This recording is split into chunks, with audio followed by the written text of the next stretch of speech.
कालू कौवा और चिंकी चिड़िया दोनों एक दूसरे से बहुत प्यार करते थे। कुछ ही समय बाद दोनों ने एक दूसरे से शादी कर ली और कालू चिंकी से शादी करके उसे अपने घर ले जाता है। 2 दिन तक घर में सब कुछ अच्छे से चल रहा होता है। 2 दिन बाद कालू अपनी माँ मेनका कबूतरी से बोलता है, माँ, मैं बाहर जा रहा हूँ किसी काम से, तो जरा चिंकी से कहकर मेरे लिए खीर बनवा देना, मैं थोड़ी देर से आऊंगा। अरे अभी शादी को तेरे 2 दिन नहीं हुए और तू बाहर जा रहा है। ऐसा कौन सा काम आ गया तुझे? कहाँ जा रहा है ये तो बता। क्या काम है और ये भी बता दे। माँ, वो चिंकी को ना चॉकलेट खाने का मन कर रहा है और चिंकी को जैसी चॉकलेट पसंद है वो आस पास तो मिलने वाली है नहीं, थोड़ा दूर जाना तो पड़ेगा। बस वही चॉकलेट लेने जा रहा हूँ। बस बेटा, बीवी आई नहीं कि गुलामी शुरू हो गई।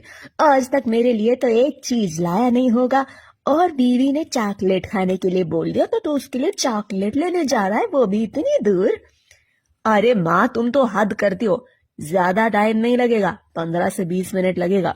और हाँ, तुम्हारे लिए भी ले आऊंगा कुछ। क्या पता आगे कभी मैं चॉकलेट खिला पाऊं या नहीं खिला पाऊं। इतना बोलकर कालू कौवा चॉकलेट लेने के लिए निकल जाता है। ऐसे ही 2-3 घंटे बीत जाते हैं, लेकिन कालू घर नहीं आता, जिस पर चिंकी और मेनका दोनों को कालू की टेंशन होने लगती है।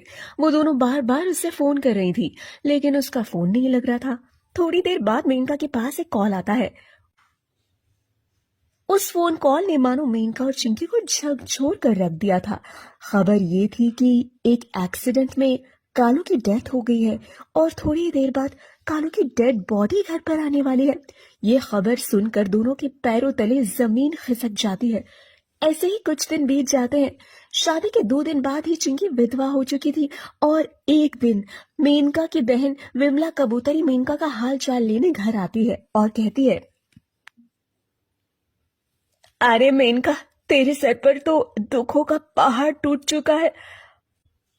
बहुत दुख हुआ मुझे अपने बेटे कालू के बारे में ये सब सुनकर। कितना खुश था मेरा बेटा, लव मैरिज की थी उसने, बहुत प्यार करता था चिंकी को। 2 ही दिन हुए थे शादी को और शादी के बाद पहली बार मेरे लिए वो चॉकलेट लेने जा रहा था।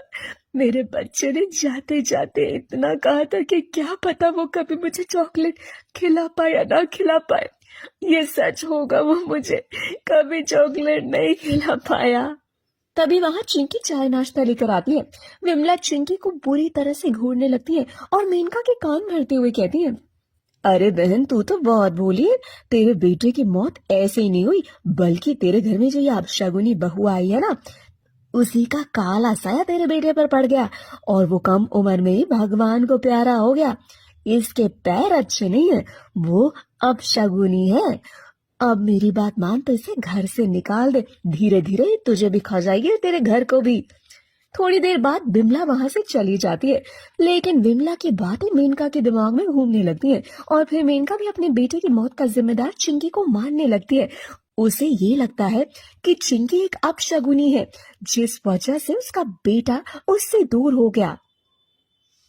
ऐसे ही एक सुबह मेनका मंदिर में पूजा कर रही थी, तभी वहां चिंकी भी आती है और मेनका चिंकी को मंदिर से भगाते हुए कहती है, देख, मेरे मंदिर से दूर हो जा तू। तेरे जैसे अपशकुनी को मंदिर में आने का कोई हक नहीं। जब से मेरे घर में आई तब से कुछ भी अच्छा नहीं हुआ। तेरे पास 1 हफ्ते का समय है, 1 हफ्ते के अंदर मेरा घर खाली कर और निकल यहाँ से। मुझे नहीं रखना तुझे अपने घर में। जब मेरा बेटा ही नहीं रहा तो तू यहाँ रहकर क्या करेगी? हाँ, और तुझे रख भी लेती, लेकिन तेरे इस अपशगुनी होने के कारण मेरा बेटा मुझसे दूर हो गया। मां जी, आप ये क्या बोल रही हैं? अगर आपने अपना बेटा खोया तो मैंने भी तो अपना सुहाग खोया है। शादी के 2 दिन बाद ही मैं विधवा हो गई। मुझ पर क्या बीत रही है ये मैं ही जानती हूँ। जिस कालू को मैंने इतने समय से इतना प्यार किया और जब किस्मत ने मुझे उससे मिलवाया, उसके 2 दिन बाद ही उसने मुझसे छीन लिया। तुझे तो तेरा नया आशिक मिल जाएगा, लेकिन मुझे मेरा नया बेटा नहीं मिलने वाला। अब एक माँ के ऊपर क्या बीतती है वो माँ ही जानती है। तेरा क्या है, तू तो दूसरी शादी कर लेगी, अपनी जिंदगी को आगे बढ़ा लेगी, और क्या पता तू अपशगुनी होने की वजह से किसी और को भी खा जाए। चिंकी एक गरीब परिवार से थी। उसे समझ नहीं आ रहा था कि अब वो कहाँ जाए। विधवा होने के बाद अब उसके माता पिता के ऊपर भी वो बोझ नहीं बनना चाहती थी। तो वहीं दूसरी तरफ ससुराल में उसकी सास उसे एक अपशगुनी समझने लगी थी और उसे 1 हफ्ते का समय दिया था कि वो 1 हफ्ते में घर खाली करे। मेनका बार बार चिंकी को 1 हफ्ते का दिया हुआ समय याद दिलाती। 1 हफ्ते में तेरे 4 दिन वैसे ही निकल चुके हैं। सोच ले कहाँ जाना है, क्या करना है, क्योंकि अब मैं तुझे अपने घर में नहीं रखूंगी। तेरी वजह से मेरा बेटा मुझसे दूर हो गया। तेरा काला साया पड़ते ही मेरा बच्चा मुझसे दूर हो गया। माँ, जब से कालू गए हैं तब से मैं बहुत अकेली हो गई हूँ। आपके सीने से लगकर मैं रोना चाहती हूँ। खुद को टूटा हुआ महसूस कर रही हूँ। चिंकी की बात का मेनका पर कोई असर नहीं होता। देखते ही देखते 1 हफ्ते का समय भी निकल जाता है। बेचारी चिंकी अपना सामान पैक कर रही थी, तभी चिंकी को मेनका के चिल्लाने की आवाज आती है। चिंकी भागते हुए अपनी सास के पास जाती है और देखती है कि मेनका सीढ़ियों से गिर जाती है और बुरी तरह से खून से लथपथ हो जाती है। चिंकी आसपास के कुछ लोगों को बुलाकर मेनका को पास ही के अस्पताल ले जाती है, जहाँ डॉक्टर उसे भर्ती कर लेते हैं। मेनका के इलाज में डॉक्टर ज्यादा पैसे चिंकी को बताते हैं, लेकिन चिंकी को कुछ समझ नहीं आ रहा था कि वो इतने पैसों का इंतजाम कैसे करे। वो अपने कुछ जेवर गिरवी रखकर पैसे उधार लेती है और उन्हीं पैसों से अपनी सास का इलाज करवाती है। इलाज पूरा होने के बाद मेनका को होश आ जाता है और कुछ दिनों बाद डॉक्टर मेनका को घर भेज देते हैं। चिंकी अपनी सास की सेवा पूरी सच्चाई और पूरे मन से करती है। मेनका के ठीक होने के बाद चिंकी अपनी सास से कहती है, माँ मुझे माफ कर देना। और उस दिन मैं जा रही थी, लेकिन अचानक से आपके साथ ये सब हुआ तो मुझे रुकना पड़ा। अब मेरे जाने का समय आ चुका है। अब मैं जा रही हूँ। किसी भी चीज की जरूरत हो आप मुझे फोन कर देना, मैं आपके पास आ जाऊंगी। नहीं बेटा, तू कहीं नहीं जाएगी और तू अब शगुनी नहीं। बस तेरी ही वजह से तो मेरी जान बची है। अगर तू नहीं होती तो शायद मैं कब का भगवान को प्यारी हो गई होती। 2-4 लोगों की बातें सुनकर मैं उनकी बातों में आ गई और अपनी बहू को ना जाने क्या क्या बोल दिया मैंने।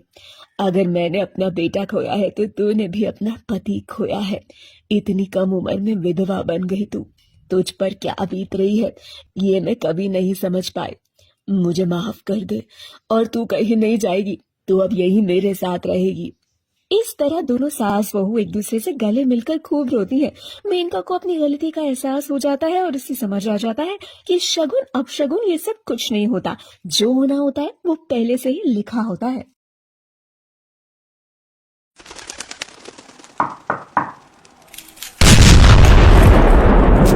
चूचू चिड़िया की कहानी। कालू का